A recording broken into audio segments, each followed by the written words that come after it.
The Yemeni government and Houthi rebels agreed to the largest prisoner exchange since the conflict in Yemen began. Is an end to the brutal war in sight? Hello, I'm Anand Naidu, and this is The Heat.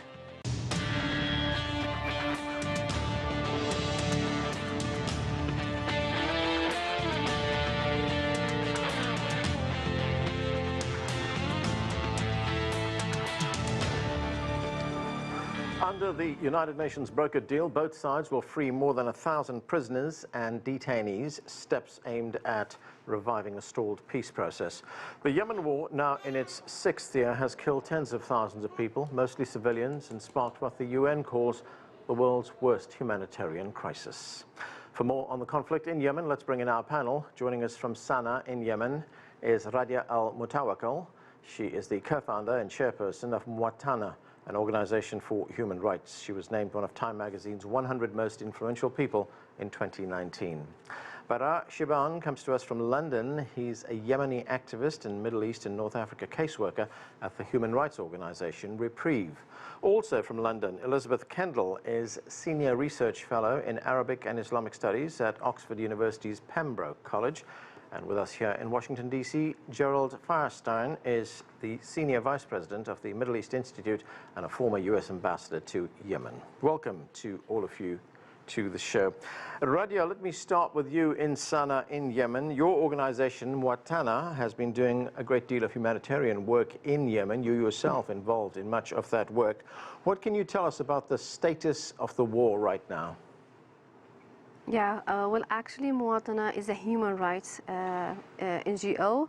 So the situation, unfortunately, since the beginning of the war in 2014 until now, still the same regarding the violations from all parties to the conflict. Yemen today is controlled by armed groups everywhere, different authorities, same manners. And civilians are suffering from all parties to the conflict, locally and also from the Saudi and Emirati coalition and their allies.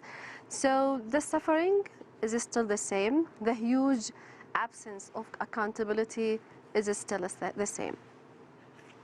Radia, you talk about the civilians suffering in Yemen. I saw one figure which involves children, which is very alarming. Up to 2 million children in Yemen are malnourished, and of that 2 million, 360,000 of them are under the age of 5. What can you tell us about that?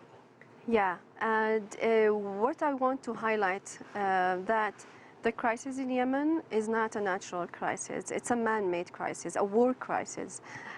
So because of the violations of all parties to the conflict, I mean the direct violations like airstrikes, ground chilling, child recruitment, detention, forced disappearance, torture, and attacking schools and hospitals, and I mean obstacles in distributing the humanitarian aid and many other violations by all parties to the conflict led to this crisis and led to this, I mean, numbers of people who are in need of food and security, and they are not secure even in the food level.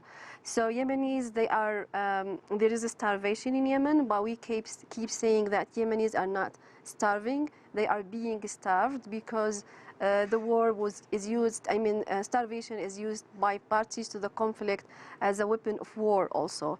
So yes, Yemenis are suffering. Millions of them are in need of humanitarian assistance, but this happened because of the war, because of the violations by all parties to the conflict, and because of also, as I said before, the absence of accountability. Baraa Shiban, as I said at the beginning of the program, the big news out of Yemen right now is the prisoner exchange. The Yemeni government, that's the internationally recognized Yemeni government, and Houthi rebels have agreed to a prisoner swap. That's in an effort to get the peace process restarted. This is what the United Nations Special Envoy for Yemen, Martin Griffiths, had to say. Let's listen. For us, all of us trying to end the conflict in Yemen as soon as possible, it's a political moment as well as a humanitarian moment, and I'm delighted by the success so far. Now what we need to do is, of course, to make sure that the sequence of releases and the timing is agreed promptly here today and tomorrow, so that we can then proceed with the logistics. So, Baraa Shiban, how significant is this, and do you believe that this prisoner swap could lead to the resumption of peace talks? No, I don't think it can actually lead to. I mean, this is not the first prisoner swap that happened between the two sides. There has been a lot of local initiatives that have succeeded into releasing a number of detainees and prisoners from both sides. Why I say that, like, I'm not really optimistic that this will lead, because as we are speaking, as the UN envoy has both sides with him on the table, currently, as all of your panelists know right now, there is a current offensive happening on the city of Marib, which actually put in danger 2 million people who have already been displaced as a result of the conflict. Now putting them into another risk of being displaced. So even while he has both sides, he could not agree into even a temporary form of ceasefire before starting the peace talks, at least like his predecessor did. Now, having a prisoner swap and releasing some detainees is important, but of course there's also a lot of questions. Where will those people go? There are a lot of detainees who actually are not as a result of the conflict. They were picked up from their homes, journalists, political dissidents, and those have no idea where are they going to go after they get out of prison, because they're going to get released from Sana'a. Sana'a currently is under the Houthis. But their homes and their families are still in Sana'a, so it's not clear what are they going to do, after being released. And I think one of the main problems is that since signing the Stockholm Agreement, the ambitions were high. So at the beginning they announced all prisoners are going to be swapped and there's going to be an exchange all for all. Now we're at least 1,000 is not a bad figure. But compared to where the talks were leading to, which was a permanent ceasefire, a national ceasefire, and moving towards an inclusive and more sustainable peace process, we're having a conflict resuming on the ground while the parties are still talking and negotiating a prisoner swap with the UN envoy in Switzerland. Ambassador Feierstein, what is your assessment of the situation in Yemen right now, the war, and the prospects for peace given this prisoner swap? Well, I agree completely with Baraa's comments. I think, the UN itself has been clear in saying that this prisoner release agreement is a humanitarian issue. It's not a political issue.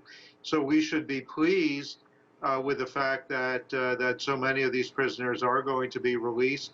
Nevertheless, I don't think that it's possible to see any kind of a linkage between that prisoner release and the movement on to any kind of a political initiative, a political agreement that we have not seen.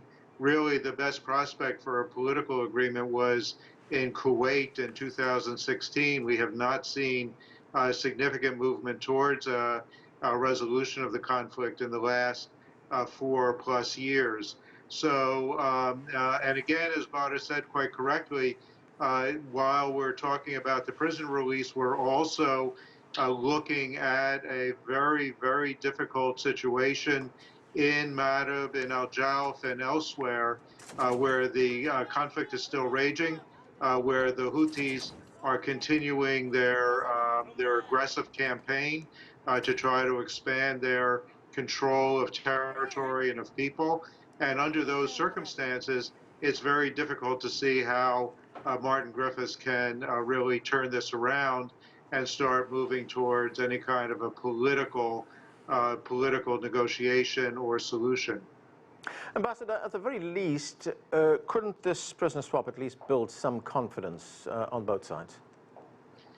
Well, I think that we've been talking about confidence-building measures for a long time. We were talking about confidence-building measures in Stockholm when there was an agreement on Hodeidah that was supposed to lead to some kind of broader initiative for a ceasefire. There have been a number of proposals for ceasefire initiatives that would build confidence.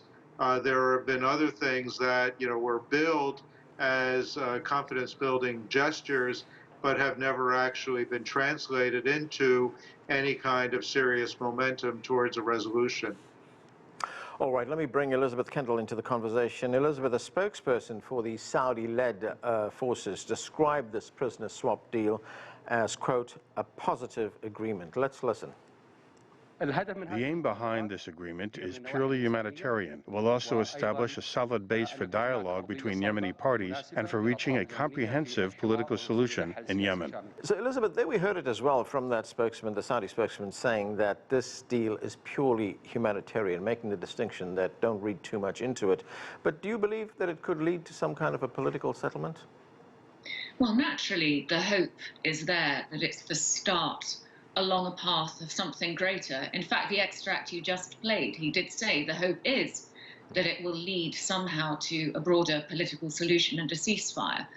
But as Baraa has pointed out, we need a bit of a reality check on this. Even when the Stockholm Agreement was signed at the end of 2018, it was just for a ceasefire for one port and its governorate called Hodeidah. It was an understanding for Taiz, and it was a much more extensive prisoner swap. Almost 2 years later, that has not come to anything. So it's much easier to agree these kinds of swaps than it is to implement them. I think we need to see whether this is implemented. If it is, then yes, it can be considered a trust-building measure and maybe a tiny step on the way to peace. But if it isn't, then it could have the opposite effect. It could actually make matters worse and lessen the trust.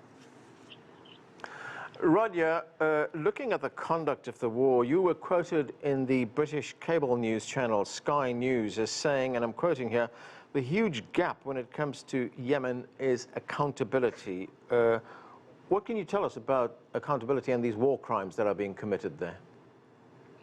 You know, even if the Yemen was in a war, Yemen doesn't have to be the worst humanitarian crisis in the world. This happened only because parties to the conflict, they trust impunity and they don't respect the international humanitarian law and the international law for human rights. And then there were many steps that can be done to make the situation less miserable for civilians. One of the things is the file of detention, forced disappearance, for example, and it's a huge file, and there is the same manner from all parties to the conflict when it comes especially to this file.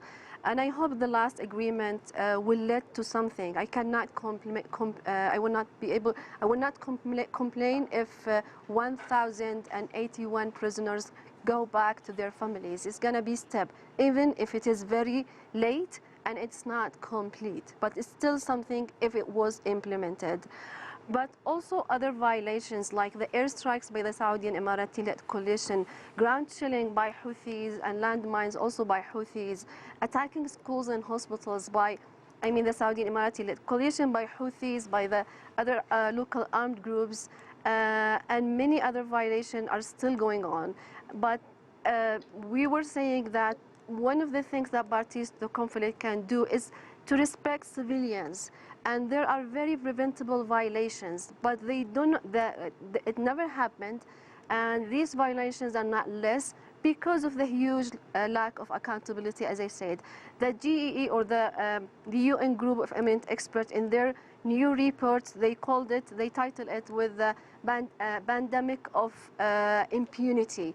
So it's not new to keep saying all the violations that are happening to the civilians. It's like the international community started to normalize the idea of having victims in Yemen, and right. The whole system is just normalizing war crimes. So the new thing that could be happened in Yemen is to enhance accountability in many different levels.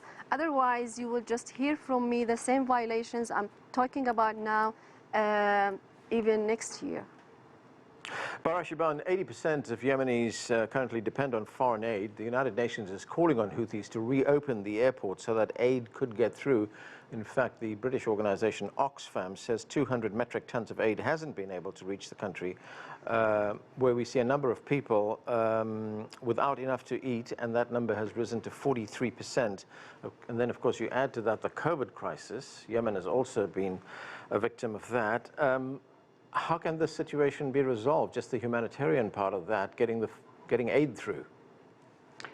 I mean, I'm afraid you realistically will not be able to resolve the humanitarian situation without a comprehensive political solution. I mean, you can make maybe some progress in some areas. You can lift some of the sufferings if you handle the economic file a little bit better, if there was a little bit of a trust building mechanism to start the flow of the salaries back into the public sector, to resume the work of hospitals, schools, and especially in the main cities where there is a huge amount of civilians gathered.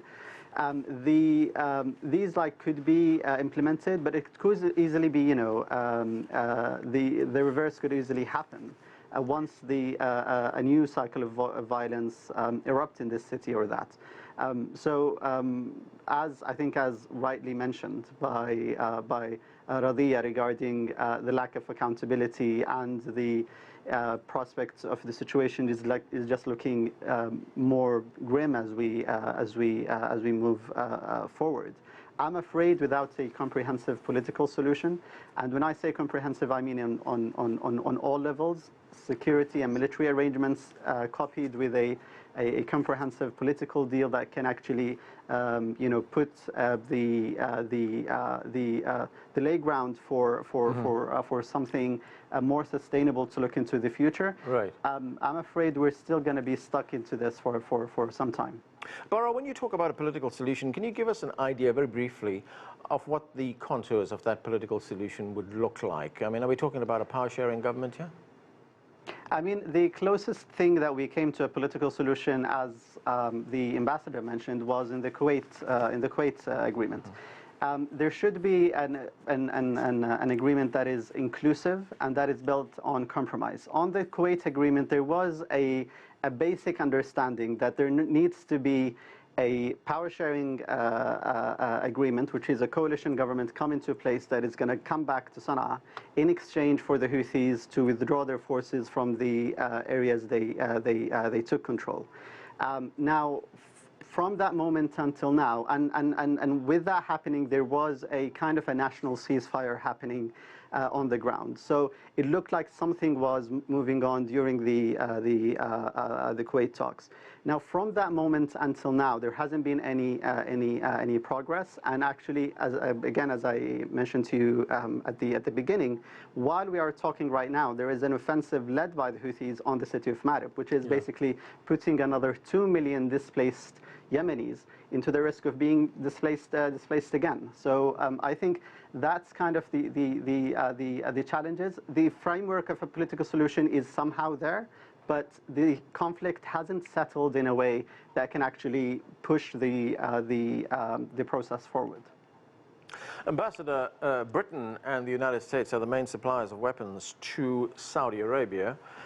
So what kind of pressure can Britain and the United States bring to resolving this crisis? Well, I think that both the U.S. and the U.K., of course, are involved in the quartet negotiations with Saudi Arabia and the United Arab Emirates. That has played an important role in organizing and structuring an international approach to resolving the conflict.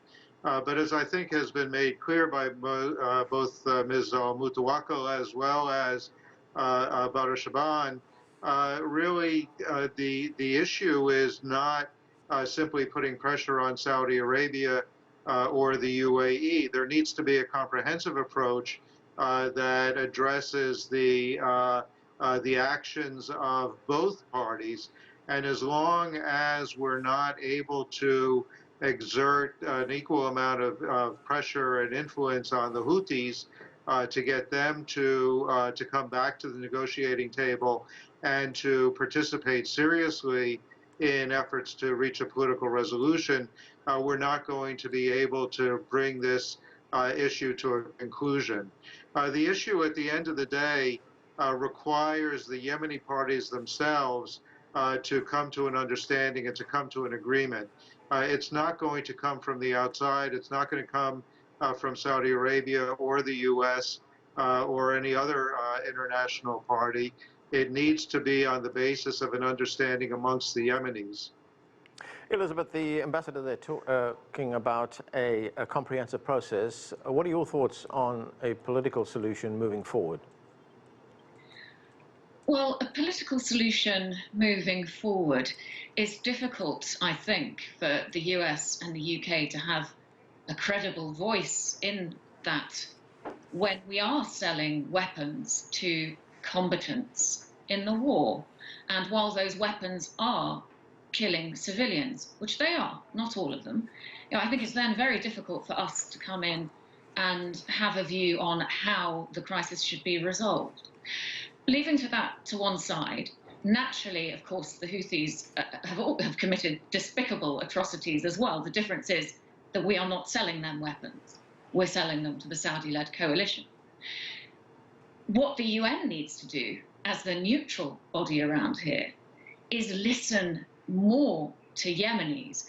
I don't think we should be asking people like me, really, how to solve the Yemen crisis. We should be listening to Yemeni voices. And I've been very pleased to see the UN move a little bit away from the same old elites being wheeled out for the same old consultations to try to bring in a much broader range of voices, including civil society organizations, non-governmental organizations, more women, some youth voices, to try to figure out how a peace, when it is finally agreed, could be rolled out on the ground, and not just to rely on the same old players, and certainly not on just the two main players, the Houthis and the coalition. But where does one bring in those voices, Elisabeth? Where is the forum going to be created to hear what people in Yemen have to say? I think high-level consultations that are conducted by the UN need to have a mechanism, either around the outside or preparatory mechanism, to try to bring in those voices. It's much more difficult now during virus times, but the UN is making an effort. It has an extensive online platform for engaging such voices. You can go to the Office of the Special Envoy's Twitter feed and read a bit about it. Now, I'm not being idealistic here. It really isn't the ideal way of bringing in Yemeni voices. Of course, you need internet access, you need to be selected just for this consultation, but it is better than not including any of these voices. Ideally, I would like to see the UN and others try to create, with the help of Yemenis, a framework for much better inclusion of the different regions around Yemen in a peace process, so that when something is actually signed, it might actually be implemented. Radia, the United Nations announced last Wednesday that funding has been cut to something like 300 healthcare centers in the country. We also heard that food distribution has been reduced. This is what the Yemeni president had to say about that in his address to the United Nations. Let's listen. The war imposed on us has caused a humanitarian crisis and has destroyed our society and led to waves of displacement. It has caused waves of repression and forced disappearances, as well as the worst cases of poverty we have ever seen.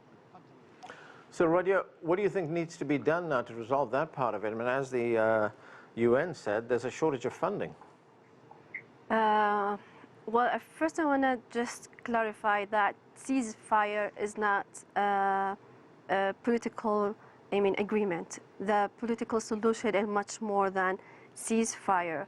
And there are a lot of things that can be done with the UN and from support from the international community, especially the UK and the US. And the war in Yemen is not only local, and it's not only regional, it has also international level, not only by selling weapons to some parties to the conflict, mainly to Saudis and Emiratis, by the UK and France and the US, or even selling weapons to Houthis or providing them weapons from Iran, whatever. So it have different levels. And the international community, especially UK and the US, they can do a lot to put pressure on all parties to the conflict, not only on Houthis, but also on their allies like Saudis and Emiratis, to sit in the table and to start a real political agreement. But it seems like the international community decided to manage the war in Yemen and not to end the war in Yemen. And when you have asked about how it will look, the political agreement, any political agreement between parties to the conflict that is based on rule of law and democracy and space for civil society is going to be fine and accepted by all Yemenis. And it is not impossible. But this international community that couldn't even open Sana'a airport, which is a very small, tiny problem with a huge impact on civilians, how can I expect them to put more pressure on parties to the conflict to sit in the table and have a political agreement? What's happening in Yemen is a shame, and all those who have influence to stop it are but they are not participating in this shame.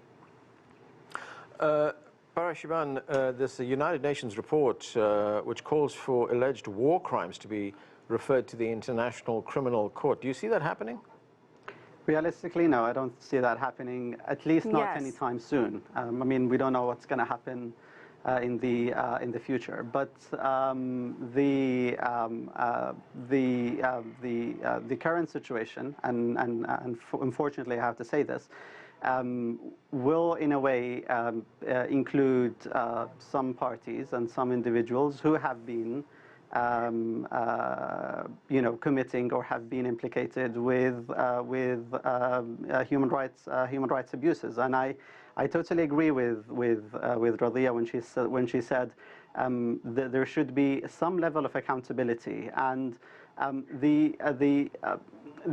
what I want to say is, reaching a solution is not like entirely impossible. There are ways when there is genuine efforts and pressure being put at the right time. We saw something happen like when the Kuwait talk, the situation on the ground started to look like it was going to move somewhere. So I think they need to exercise some level of pressure so they can move the process forward. Unfortunately, if nothing is happening and you just depend on the goodwill of the both sides to implement like withdrawals or a security and military arrangements, nothing is going to move. Okay, and we have to leave it there. Thanks to all of you for being with us. That's it for this edition of The Heat. I'm Anand Naidu in Washington, D.C. Thanks for watching.